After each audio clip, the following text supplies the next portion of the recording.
Usually kasi, trials are equated with sufferings. Sabi po sa Bible, sa James, the book of James, chapter 1, verses 2 to 4, "Consider it pure joy, my brothers, whenever you face trials of many kinds, because you know that the testing of your faith develops perseverance. Perseverance must finish its work so that you may be mature and complete, not lacking in anything." So kailangan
pala ay tinatrato natin ang mga pagsubok na isa ring kaligayahan.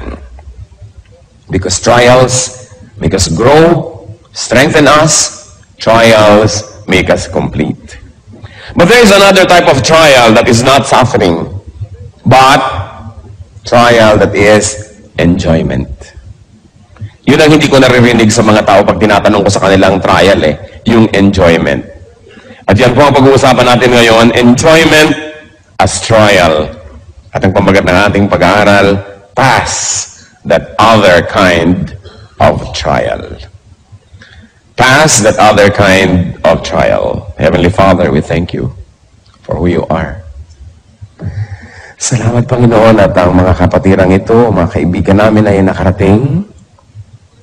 Kanya-kanyang istorya sa pagparito, kanya-kanyang mga balakid, kanya-kanyang sakripisyo. Panginoon, lahat po ng nahirapan, nagkaroon ng sacrifice coming here, hinihiling ko po sa inyo, palitan nyo ng kagalakan. Punuin nyo ng pagpapala. Honor the intention of your people for coming here today. We want to fellowship with each other, but above all, we like to fellowship with you. Nawa, Panginoon, ay puspusin niyo po kami ng inyong Espiritu. Huwag kaming aalis sa dakong ito na hindi niyo po kami nakausap, hindi niyo po kami napagaling, hindi niyo kami naturuan, hindi niyo kami naituwid. Mangusap po kayong may kapangyarihan. Tinig niyo nais aming marinig. Use your servant only as your instrument, but be our speaker, O God. We recognize no other God but you, O God of Isaac, God of Moses, God of Abraham. So we reject any other God. We reject any other message from any other person or personality. But we want you, Father, to speak to us. Holy Spirit, enable us. Empower us to hear, to understand, and to become like Jesus. Father, take over. We are your people. We reject and rebuke all presence of evil, all work and plans of evil against this holy assembly. We reject in Jesus' mighty name. And we ask you to do your will. Let your will be done. We're confident, Father, that you hear as we ask in Jesus' mighty name. Pass that other kind of trial. And that other kind of trial is enjoyment. I'm going to talk about 8 enjoyments, 8 nice things, 8 roses that can become thorns, 8 blessings that can become curses, 8 enjoyments that can become trials. One of that, a trial that we should pass, is a trial of beauty and good looks. Tingnan ninyo yung katabi nyo. Siya kaya ang pinag-uusapan natin. Beauty and good looks. Tulad na lamang ni Joseph. Si Joseph the dreamer. Sabi sa Biblia, siya magandang lalaki. Sumabit suloy siya sa gulo. Pinagtangkaan siya at pinagnasaan ng babae niyang amo, asawa ng kanyang tunay na amo na si Potiphar. Genesis 39 verse 6 up to 7. Now Joseph was well built and handsome. And after a while, his master's wife took notice of Joseph and said, "Come to bed with me." At syempre dahil si Joseph po ay makadiyos, siya'y disente, may paggalang sa kanyang among lalaki, di niya kailanman pinagbigyan ang mga panunukso ng babaeng ito. At ang babae ito naman, cannot take rejection well. So what did she do? One day, she cried rape. Nung di siya pansinin, isinumbong niya at pinagbintangan niya na balak daw siyang gahasain ni Joseph. Because of that, Joseph went to jail. And another story deserves another telling. But the point is, kung ito ba naman si Joseph ay hindi may itsura, hindi sana napagnasaan. Kung minsan po, blessing, hindi ka masyado maganda. Hindi ka nare-rape. Blessing yung hindi ka masyado magandang lalaki. Walang masyadong nang-aakit sa'yo. Malaki pong pagsubok na maging maganda. At maraming tao, hindi nila na ipapasa ang pagsubok. Kinakain sila ng kagandahan, nagiging palalo, nagiging mayabang, o kaya nagkakasala dahil dumadaling magkasala sa dami ng nang-aalok. Kaya mabuti kumisan yung di na naaalok pa. Napipilitan ka maging banal. At least kahit pilit, banal pa rin. Kesa sa napakarami namang pagkakataon. Alam niyo yung magaganda, maraming choices eh. At kumisan yung choices, parang sumpa. Habang dumadami, mas nakakalito. Kaya yung mga temptress, mga tempter, usually magaganda rin ang itsura. Dahil hindi ka naman maaakit kundi sila maganda. Kaya ang sabi ng Romans 6:13, do not offer parts of your body to sin as instruments of wickedness, but rather offer yourselves to God as those who have been brought from death to life, and offer the parts of your body to Him as instruments of righteousness. Yan ang sinasabi. So good-looking people, mag-ingat. At meron pa po ako isang ipakikiusap. Good-looking people, be kind to others. Huwag na kayong sobra pang magpaganda at mangakit. Maawa naman kayo sa magnanasa sa inyo. Tapos di nyo naman pagbibigyan. Di ba't kawawa? Lalo mga kababaihan na sobrang kakakit-akit ang mga itsura. Tapos ang dami nyong pinahirapan ng loob. Lahat ng makakita sa inyo ay kulang-kulang na lang mawala sa sarili. Mga driver na halos bumangga. Kawawa naman. Mga magaganda, mahabag kayo sa magagandahan sa inyo. Kaya kung minsan may wisdom yung mga Arabo, sinusukloban ng tunotan nila dantela. Mata lang ang ipinapakita. Sobra ka na naman kung pati sa matay na akit ka pa. Yung iba naman talaga dapat yung takpan. Kasi sobrang walang takip. Sinisipon na. Nagkakaroon na ng pulmonya, ayaw pang takpan ng katawan. So, maawa kayo. Maawa kayo sa magnanasa, na mabibigo lang naman. Maawa kayo sa maiinggit. Malaking pananagutan ang maging maganda. Beauty is from God, and it must glorify God. Beauty must never be surrendered at the feet of Satan to be his instrument. Pero tingnan ninyo, napakaraming magagandang tao, kasangkapan ng kasamaan. Ang kagandahan ay ginagamit sa pang-aakit ng asawa ng may asawa. Sa pagmamali ng kaisipan ng maraming makakakita. It's sad that a beautiful thing and that beauty can be a curse. So, watch out, beautiful. Watch out, handsome. Sabihin nyo nga sa katabi nyo yun. Watch out, beautiful. Watch out, handsome.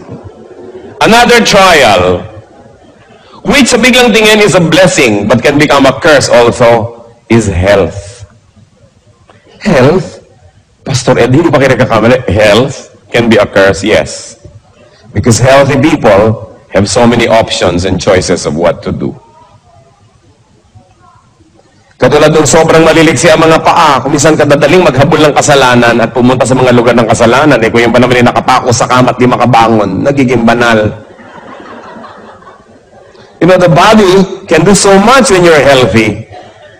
That's why, when you are healthy, first you thank God, and then you watch that you don't allow your health to become an entry point of evil. Kasi pag malusog ang tao, maraming pwedeng gawin. At saka marami rin pwedeng makigawa sa kanya. Kasi kung ikaw ba sumusukan ng dugo, ay wala na may gustong lumapit sa iyo kung minsan, malayo ka sa temptation. Pero kung lusog-lusog mo, maraming gusto na dumikit-dikit at lumapit-lapit sa iyo. Kaya ang katawan natin, mas malusog, mas ginagawa nating alipin ng kabutihan.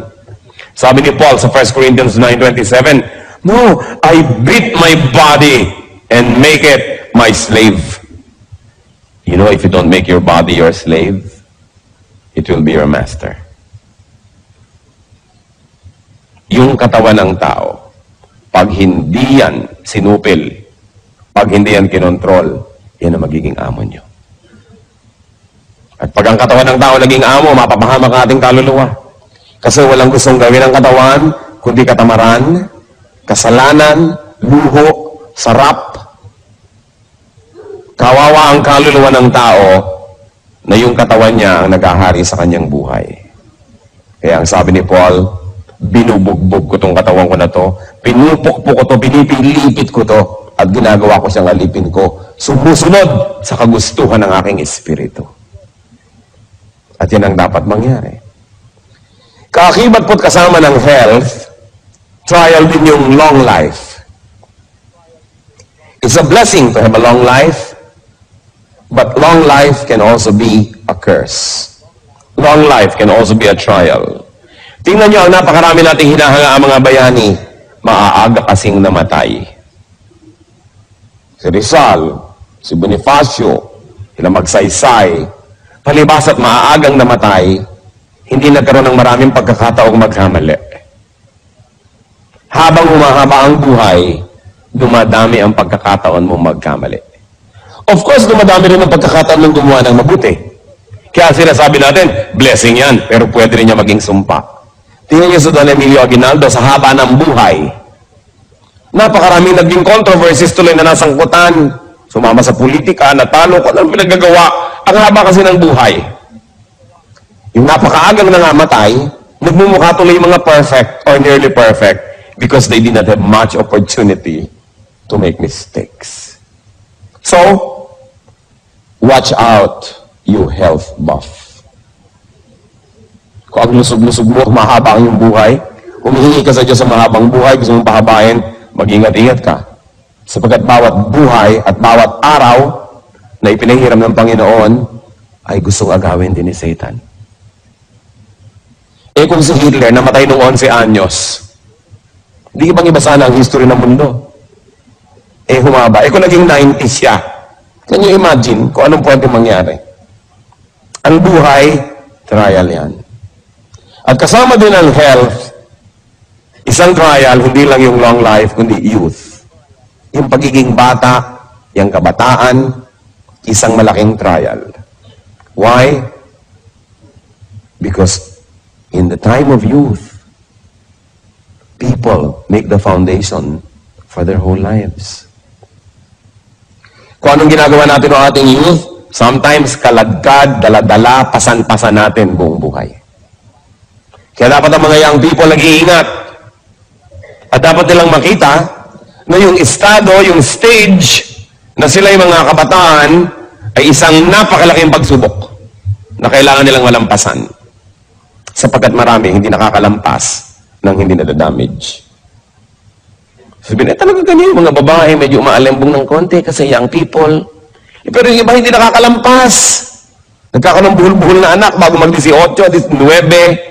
Hindi nyo na pwedeng mahando yun. Nando na. Permanent fixture of your life. Yung mga lalaki na nagkakaroon ng anak kung kani-kanino na hindi naman nila asawa, nobya lang, yan ba hindi pwedeng bumalik ng walang bayad? Kahit nagtagumpay kang tumakbot, tumakas. Yung mga nag-drugs, natunaw yung brain cells, maibabalik ba yun? Hindi.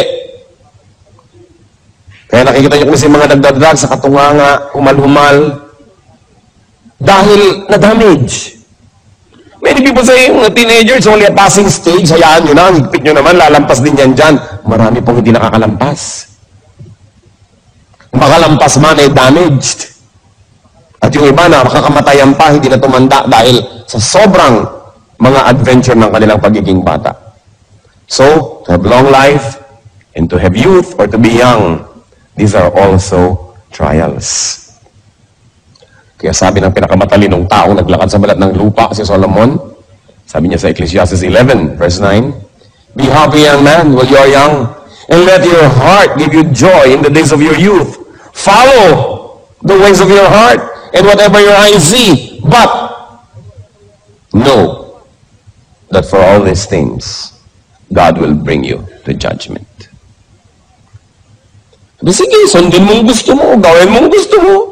Total lang lusog-lusog mo, wala ka pang mga sakit sa bato, wala ka pang gallstone, wala ka pang mga renal stone, wala ka pang kung ano-anong stones, wala ka pang rheuma, wala ka pang mga kung ano-anong sakit ng tuhod at kasukasuan. Kaya akala mo, iyo ang buhay, sige, gawin mo. Kaya lang, sabi niya ganun, huwag mo kakalimutan, may araw ng pagtutuos. Babayaran ang dapat bayaran, pananagutan ang dapat panagutan. Kaya yung mga iba, kabata-bata pa lang, 40, 50, nanginginig-ginig na. Ito na young person, walang ginawa ko di pagkatapos ng basketball, paligo. Ayaw maniwala sa pasma. Pag nanginginig na, ay totoo pala. Sabi kasi ng doktor, walang pasma. Alam nyo, marami pang hindi alam ang medisina. Pero yung mga matatanda na nag-observe ng buhay, naturuan ng matatandang nag-observe before them, marami silang alam na dapat natin pakinggan. Science, medicine, they're all dynamic. Isa yung sinasabi ngayon, biglang bukas, ay mali pala, hindi na pala ganun, papalitan na natin. Paano kung damage ka na dahil pinaniwalaan mo mali? Kailangan pinapahalagahan natin ang payo ng matatanda. Sapagkat sila itong mahaba ang karanasan. There's nothing like experience. Kaya mga kabataan dapat makikinig. Watch out, young ones. Kasi trial ang stage na yan na kayo mga bata. May isa pang trial na sa biglang tingin blessing. Work, business, livelihood. Itong mga bagay po na ito, trabaho, negosyo, hanap buhay, isang malaking pagsubok. Marami mga tao, pag walang trabaho, lagi nasa church. Ang banal, dasal lang dasal. Pastor, pag-pray nyo naman po magkatrabaho ako. Nung nagkaroon, di mo na makita anino. Nalayo. Dahil, natupad ang mga inimithi. Sobrang naging busy. Nawala. So sila, malapit lang sa church, naglilingkod lang sa Diyos, habang wala ibang magawa. Pero oras nagkaroon na, wala na sila. Nagiging sumpa ang dapat sana ipagpapala na trabaho o negosyo. Sa Biblia po, ang Panginoong Diyos ay nirepresent ng isang hari sa isang istorya.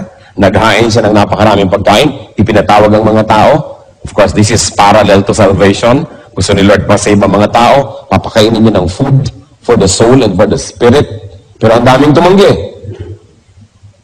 Matthew 22, verses 2 to 5, actually verse 2, and you can go on reading on your own up to 5. Sabi, but they paid no attention and went off. One to his field, another to his business. Hindi nila pinakinggan ang imbitasyon. Busy kasi sila eh. It's a blessing to be busy. But it can also be a curse. Especially when you are too busy for God and for God's work. So watch out, you workhorse. Yung sobra kayo magtrabaho, wala nang lugar ang Diyos, sarili na lang, income, hanap buhay, climbing up the corporate ladder, this dog-eat-dog thing, watch out. There's another area of trial, and that is wealth. Ang kayamanan, napakalaking pagsubok. Malaking pagsubok ang maging mahirap. Pero napakalaki rin pagsubok ang maging mayaman. At kung sa akin ay papipiliin, mas mahirap dalhin ang pagsubok ng pagiging mayaman kaysa ng pagiging mahirap. Because it's terrible when you can afford your vices. It's terrible when you can afford to follow your appetites. It's terrible when you can afford to finance bad taste. It's terrible. So what you do with what you have is under scrutiny. What you do with what God gives you will be under judgment.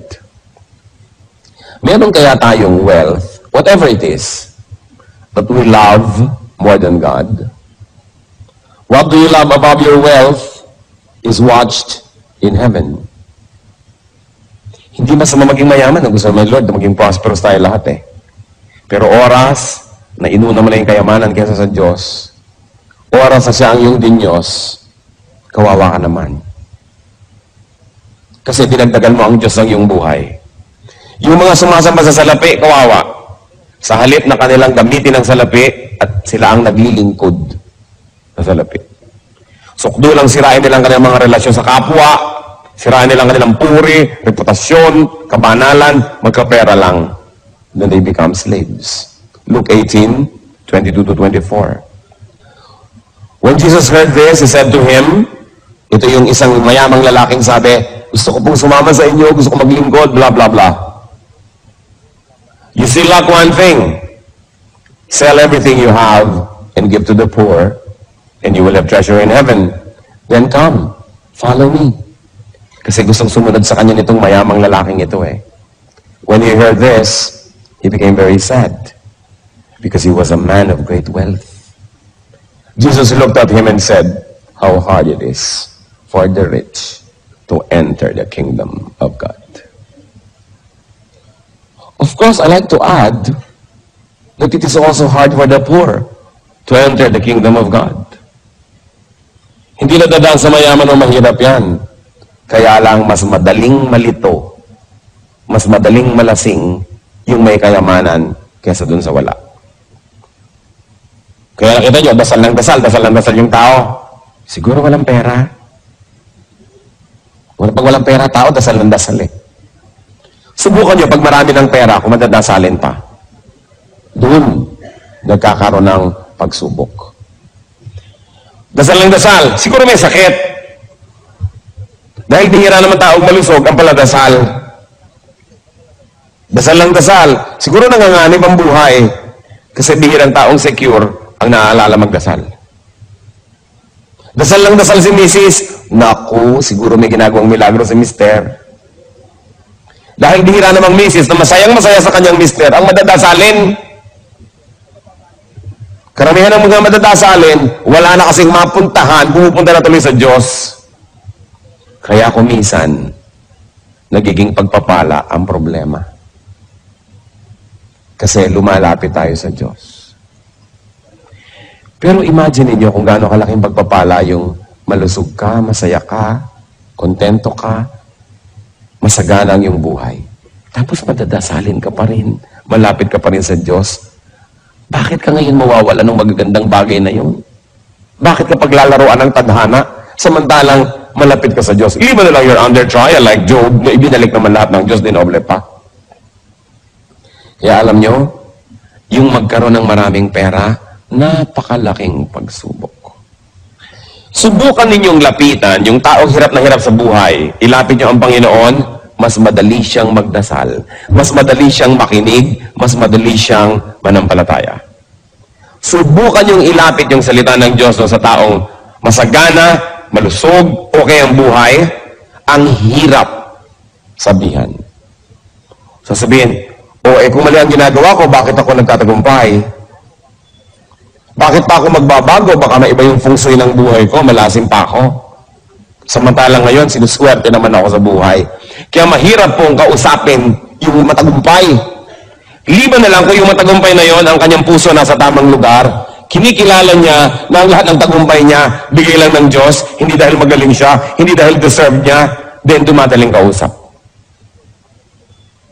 Yung maging masagana sa buhay, malaking pagsubok yan. Blessing yan.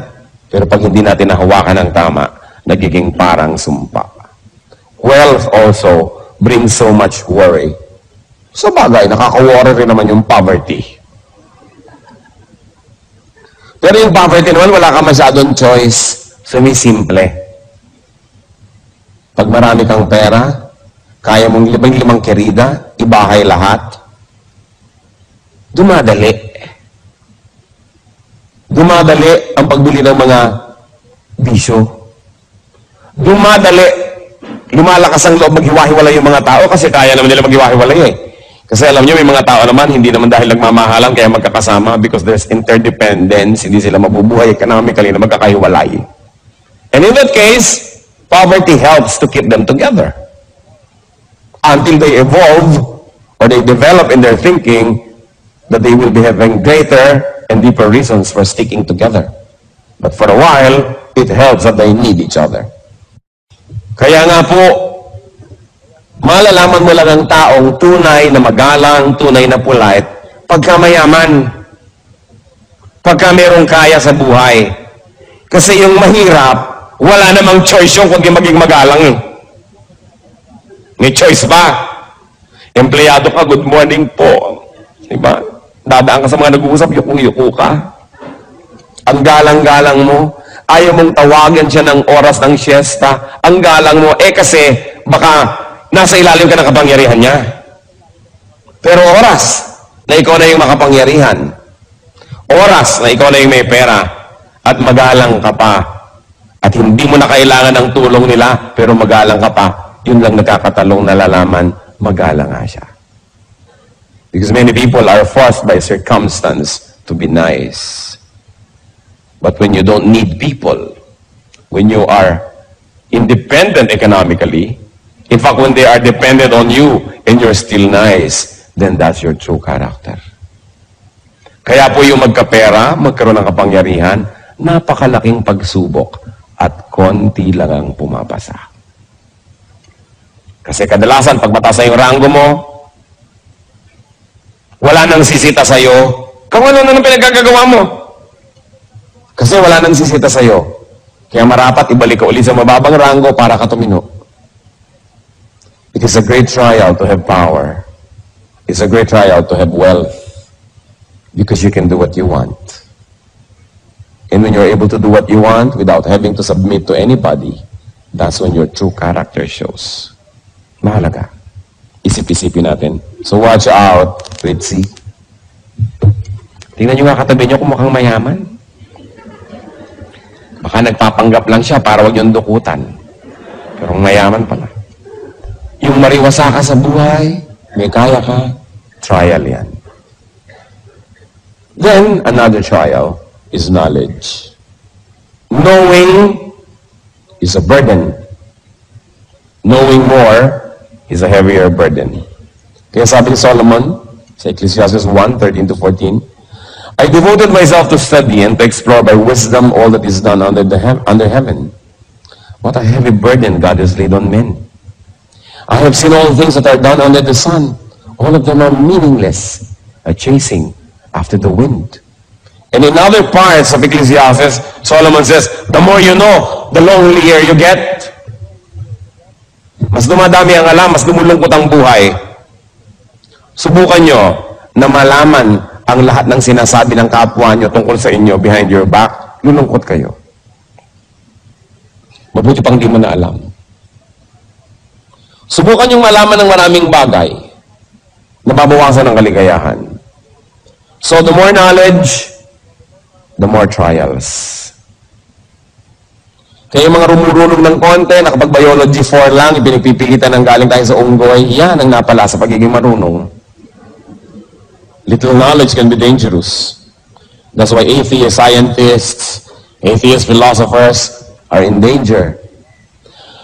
What we know is little. What we do not know is immense. O yung taong hindi tiyak, therefore akala niya, hindi niya alam. Ang nanganganib, yung mga tao nagdudunong-dunungan. Yung mga natututo, nalalagay sa panganib, napapahamak, kung ang karunungan na ito, hindi na isusuko sa Panginoon. Kita ninyo, dahil sa karunungan ng tao, akala na nag-i-improve tayo, wow, pagaling ng tao, pagaling ng mga armas na nagagawa. Mabuti pa nung araw, pukpukan lang ng bato, buhusan ng kumukulong tubig ang mga gera. Kapaltos-paltosan ka lang. Ngayon, napaka-high-tech ng gera, ang daming namamatay agad. Dahil sa runong. Knowledge can be a curse. So watch out, nerd. Mukha bang marunong ang katabi nyo? Tingnan nyo nga, mukha bang marunong? Sabi mo, mukhang marunong ito. Ano yung basis natin dyan? Another trial, of course, is zest. Sigla. Love for life. Love for your vocation. Sigla. Yung meron tayong passion. Actually, maganda yan. Pero trial yan. Dahil kung saan ninyo yan, i-dedicate, doon kayo mapupunta. Sabi sa Matthew 10:39, whoever finds his life will lose it. But whoever loses his life for my sake will find it. So para nasan yung zest niyo ba? In finding God or in finding other things? What causes do you pursue? What causes do you live for? Make sure the things you live for are worth dying for. And the things you die for are worth living for. Kaya dapat pag-ingat-ingatan natin yung sigla kasi kumisan kung saan-saan napupunta. Pang-pito po na trial sa buhay, good relations. Yung meron kayong mga mapagmahal at minamahal ng mga magulang, mga anak, mga asawa, kaibigan, etc., etc. Akala natin ito is lagi nalang good sa atin. They can be trials. Our loves, our affections, our involvements. Pag iniisip ko itong sa Abraham, bakit matapos na manalangin ng kay haba-habang panahon na magkaanak, nung nagkaanak, sabi ni Lord, paki-offer mo nga sa akin yung si Isaac. Is it possible na dahil sa pananabik niya na magkaroon ng anak, ay namagitan na yung anak niya sa kanya at sa Diyos? Possible kaya? Kaya gusto ni Lord mag-prove ni Abraham. Kay Abraham mismo, sasabihin niya na number 1 pa rin ang Diyos, kasi i-offer mo. At nung nagkaroon siya ng lakas ng loob at katawan na gawin yon, hindi naman ipinatuloy ng Diyos. Kasi napatunayan, hindi naman pala susubayin ni Abraham ang Diyos dahil sa anak. Therefore, hinayagan niya na yung anak, ma-maintain. Kung kaya maraming tao hindi nakakalapit sa Diyos kasi inuuna nila kapwa-tao. Kasi naranasang umibig, nakatikim magmahal at mamahal na addict. Kaya never mind my kaluluwa, never mind my kabanalan, ang mahalaga sa akin, kapwa-tao lamang. Kaya yan pong magmahal at mahalin, malaking trial yan. Kasi laging nanganganib na magkaroon ng kaagaw ang Diyos. Sabi pa naman niya, I tolerate no rivals. Love the Lord your God with all your heart and with all your soul and with all your mind. Kaya sabi sa Matthew 10:37, anyone who loves his father and mother more than me is not worthy of me. Anyone who loves his son or daughter more than me is not worthy of me. Ang tagal, pinroblema ko yung verse na yan. Sino sa inyo naman problema sa verse na yan? Raise your hands. Sige pa, aminin nyo na. Kakaproblema, no? Sabi ko, bakit naman ganyan ang Diyos? Napaka-egocentric. Gusto na lagi lang siya, number one. Pati ba naman sa nanay ko, mauna pa siya. Kung meron ako anak, may asawa ko, mauna pa siya. Tapos una siya sa lahat. Di lahat ng tao siya na lang yung number one. Bakit naman? Na-share ko na sa marami to, payagan niyo kung ulitin ko sa inyo dahil baka hindi ko pa na-share sa inyo. Dahil nagkaroon ako ng peace sa verse na ito. At alam niyo kung paano, sa hinaba-haba ng pakipagbuno ko sa verse na ito. Napagtanto ko, I'm sure it came from the Lord, na kung sino ang mahal nyo, yun ang makakasakit sa inyo. Kaya ka ba naman saktan ni Aling Epang doon sa may kanto? Hindi siguro, maliban na lang hinampas ka niya. Pero hindi niya kaya saktan ang puso mo. Tulad ng magiging sakit kung iniwan ka na asawa mo. Pinagtaksilan ka ng nobyo mo. Sinumpa ka ng magulang mo. Iniwan ka ng anak mo. Ang sakit. Kasi yung mahal mo, ang makakasakit sa'yo. Mas mahal mo, mas kaya kang saktan. Ngayon, kung nagmamahal ka ng tao, humanda-handa ka masaktan. Kasi, iiwan ka niyan. Maaaring pagtaksilan ka dahil siya naging marupok. O maaaring pagtaksilan ka dahil basta ayaw na niya sa'yo. O ang tapat-tapat niya, ang buti-buti, namatay. Di wala rin. Mawawala rin. Kawawa naman ang taong sobrang nagmamahal sa kapwa. Humanda kang lumuha. Kaya ang sabi ng Panginoon, unahin niyo ako. Ako ang gawin yung number one love. Kasi hindi naman siya mamamatay. Hindi lagi siyang nandyan. Hindi ka naman niya pagtataksilan dahil siya matapat. Hindi ka naman niya iiwan because He fills heaven and earth with His glory and with His presence. Hindi ka niya dadayain, hindi ka niya pagsisinungalingan. Tutulungan ka pa niya, sasamahan ka niya. Kaya sabi niya, pag akong mahal niyo, wala kayong kalugi-lugi. Ano mo, Diyos ko, ang bigote? O, di gawin mo number 2, number 3 sa iyong buhay. Pagtaksilan ka, mawala siya sa'yo, dahil ako pa rin ang number 1, nasaktan ka, pero konti lang. Kasi pag yung number 1 sa buhay mo ang nawala, sabi mo ba, Crispin, Basilio, kasi nawala yung number 1 eh. May problema pa kayo sa verse na ito? Nasolve na? Saling nasolve na ang problema. Gusto ng Diyos, number 1 tayo. Number 1 siya sa buhay natin kasi gusto niya tayong alagaan. Diba? Sino sa inyo mga magulang? Diba pag may naliligaw sa anak nyo, kinakabahan kayo? Baka paluhain tong anak ko? Ano ba itong naliligaw sa kanya? Laki ng hikaw. Malaki pa sa hikaw ng daughter ko. Ang hikaw mo, iho. Nakakatiyak ka bang matutuwa ang anak ko sa piling mo? Kasi ang grade mo, puro pasang-awa. Kawawa naman ang anak ko. Hindi ba't kuminsan kung pwede lang ibulsa yung anak niyo yung paligawan? Dahil ayaw niyo masaktan. Hindi dahil gusto niyo siyang sadistahin. Kasi parang kitang-kita niyo na, anak, masasaktan ka. Tapos nakikita mo na hindi ka na sinusunod dahil susunod-sunod sa nobyo. Hindi na sinusunod na yung mga patakaran, nagsisinungaling na sa'yo. Eto na nga, number 1 na yung nobyo, hindi na ako. Kawawa naman ang anak ko. Kaya ang magulang, kung pwede lang, anak, ako na lang gawin mo number 1. Hindi kita pagtataksilan. Dito ka na lang sa atin. Magsama-sama tayo habang libing. Kung pwede lang ganunin ang anak. Kasi gusto mo i-protect. Ganon. In a much greater way, ganon tayo gustong i-protect ni Lord. Kaya sabi niya, gawin mo ako number 1. Hindi dahil sa egocentricity ko, hindi dahil sa pride ko, hindi dahil gusto ko makuha lahat ng atensyon. Kasi gusto kitang di masaktan. Magmahal ka ng iba, konti lang, wag tulad ang pagmamahal mo sa akin. Para dumating, umalis sila, mabuhay, mamatay, lumusog, magkasakit, nag-aalala ka, nasasaktan ka, pero hindi ka kayang itumba kasi yung tunay mong mahal, eto pa rin. Ang bait ng Diyos, ang galing-galing niya. Napakahusay. So kayong sobrang magmahal sa tao, watch out, lover. Mag-ingat-ingat kayo. Lalo yung mga romantic love.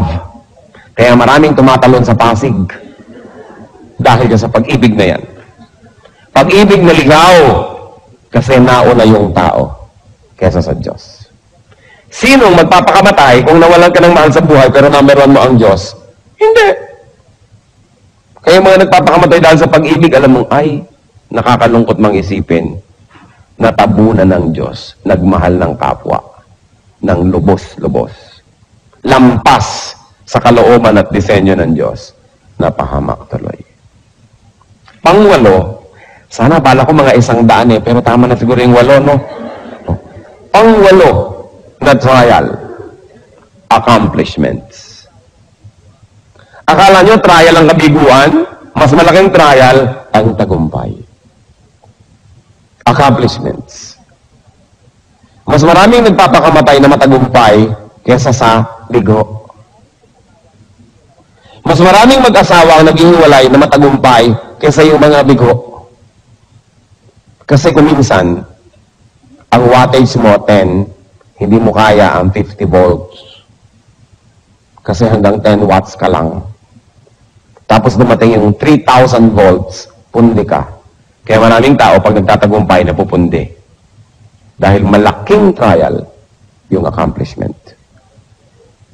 It be physical, mental, social, or spiritual success. Fame and glory can be terrible trials. Kaya akala mo ang galing-galing mo, kayang-kaya ko na to, yun ang pinakamapanganib. Sapagkat di ka na nag-iingat. Sobra ka ng overconfident. Dahil nga sa iyong accomplishments. Kaya sabi sa 1 Corinthians 10:12, so, if you think you are standing firm, be careful that you don't fall. Sapagkat halos lahat ng natumba ng di nila inaasahan na mangyayari yun. Sapagkat sobra na silang naging confident. Accomplishments can make a man proud, or vain, or careless. That's why accomplishments can be dangerous. Watch out, achiever. Kailangan tayong mag-ingat na lahat. So look at everything from both sides. Trials can be blessings. Blessings can be trials. Do not watch out only for the conventional trials, but consider that other kind.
Alala.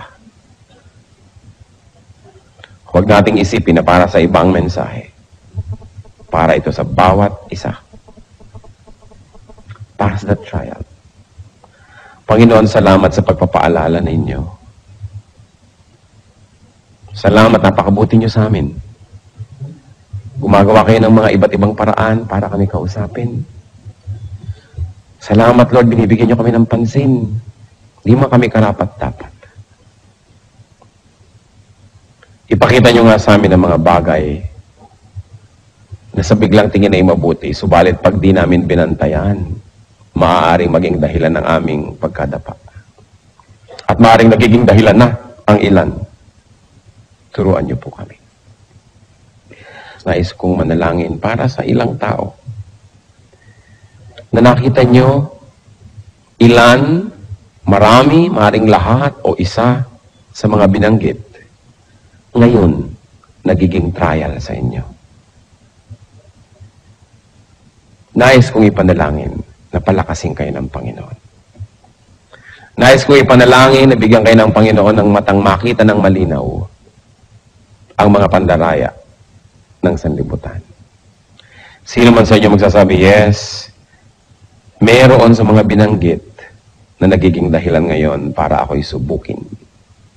Nais kong malampasan, nais kong maging malakas. Hihingi tayo sa Panginoon ng pagpapala. Sino man ang magsasabi niyan, we're going to pray. Who else would like to say, Lord, you made me realize and you made me see the trials that I probably never saw clearly before. But now I like to surrender to you and to announce to you, O Lord, to say to you that I need you. Individually, brothers and sisters, kausapin niyo ang Panginoon. Narito siya. Damang-dama kong narito siya. Kausapin niyo. Humingi kayo ng lakas. Ihingi niyo ng tawad ang mga pagkakamali, pagkakasala sa mga larangang ito. Hindi ka